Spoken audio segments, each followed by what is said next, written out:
இயேசு கிறிஸ்துவின் நாமத்தினாலே இந்த மாலை நேரத்திலே உங்களை அன்போடு விட வாழ்த்துகிறேன். வேதத்தின் வெளிச்சம் என்ற நிகழ்விலே அழைப்பை குறித்து நாம் தியானித்துக் கொண்டே இருக்கிறோம்.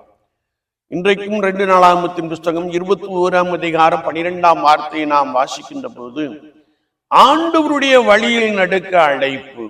இங்கே யோராம் என்ற ஒரு ராஜாவை குறித்து நாம் வாசிக்க முடியும்.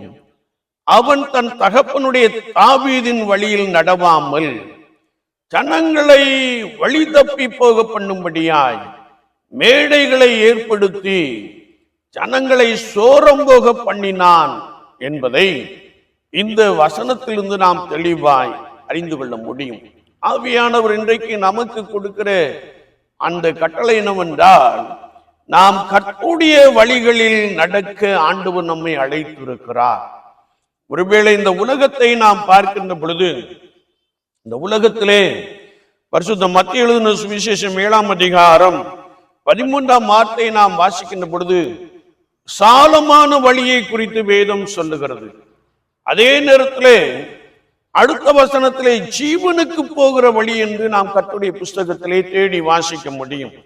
விசாலமான வழி எப்படிப்பட்டதா இருக்கிறது என்றால், அது கேட்டுக்கு போகிற வாசல் விரிவும் வழி விசாலவுமாயிருக்கிறது. அதில் நடக்கிறவர்கள் அநேகர் என்பதாக நாம் இந்த பகுதியிலே வாசிக்க முடியும்.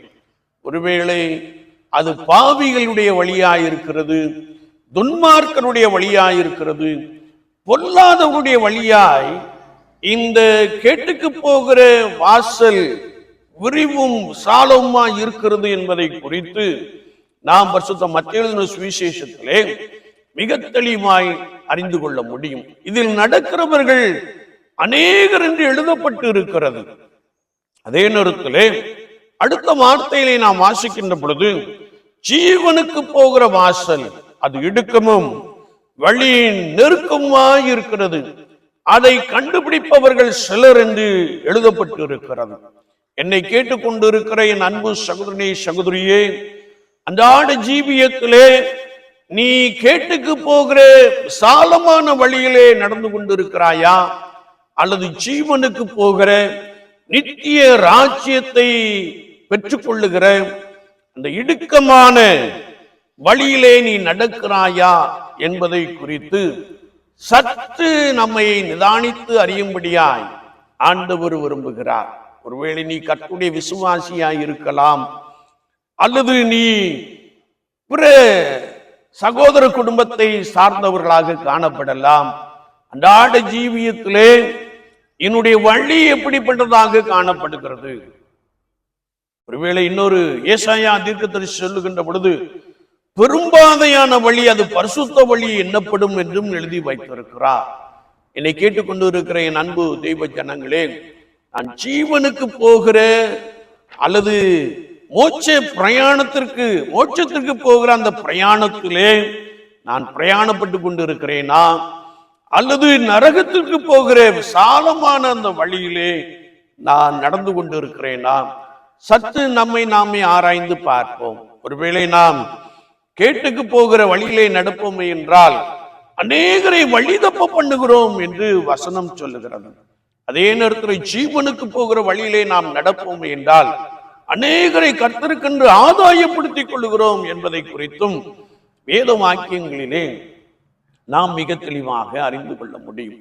இந்த யோராம் கர்த்தருடைய வழியை விட்டு விலகி ஜனங்களை சோரம் போக பண்ணினபடியினாலே அவனுடைய வாழ்க்கையிலே அவன் பெரும் அழிவை சந்தித்தான் என்பதை நாம் இந்த வார்த்தைகளிலே வாசிக்க முடியும். சுவாச வாழ்க்கையிலே நான் எப்படி நடக்கிறேன்? உலகத்திலே அநேக வழிகளிலே நடப்பார்கள். ஆனால் இயேசு கிறிஸ்துவை நன்றாய் அறிந்திருக்கிற நான் இடுக்கமான வாசல் வழியாய் பிரவேசிக்கிற ஒரு நபராய் காணப்படுகிறேனா? ஜீவனுக்கு போற வழியிலே நான் நடந்து கொண்டிருக்கிறேனா? மோட்சத்திற்கு நேராக நடத்தப்படுகிற மோட்ச பிரயாணத்திலே நான் பங்கு கொண்ட ஒரு நபராக காணப்படுகிறேனா? சற்று நம்மை நாமே ஆராய்ந்து பார்ப்போம். நாம் அதற்கென்றே அழைப்பை பெற்று இருக்கிறோம் என்பதை ஒருபோதும் மறந்து விட வேண்டாம். நாம் இடுக்கமான வாசலிலே நெருக்கமான வழியிலே ஒருவேளை ஜீவனுக்கு போகிற வாசல் வழியிலே நாம் நடக்கும்படியாய் அழைப்பை பெற்றிருக்கிறோம் என்பதை நாம் ஒருபோதும் மறந்து போக வேண்டாம். அந்த வழியிலே நாம் நடக்கின்ற பொழுது இயேசு கிறிஸ்துவின் 2ஆம் வருகையிலே நித்திய ஜீவனை சுதந்திரித்துக் கொள்ளுகிற ஒரு நபராய், அழியாத வாழ்வை பெற்றுக் கொள்ளுகிற ஒரு நபராய் காணப்படுகிறோம். அதற்காக இந்த பூலோகத்திலே நாம் ஜீவனுக்கு போகிற வழியிலே நடப்போம். கர்த்தர் உங்களை நடத்துவார். நீங்கள் பலமாய் ஆசீர்வதிக்கப்படுவீர்கள். ஆமீன், ஆமீன்.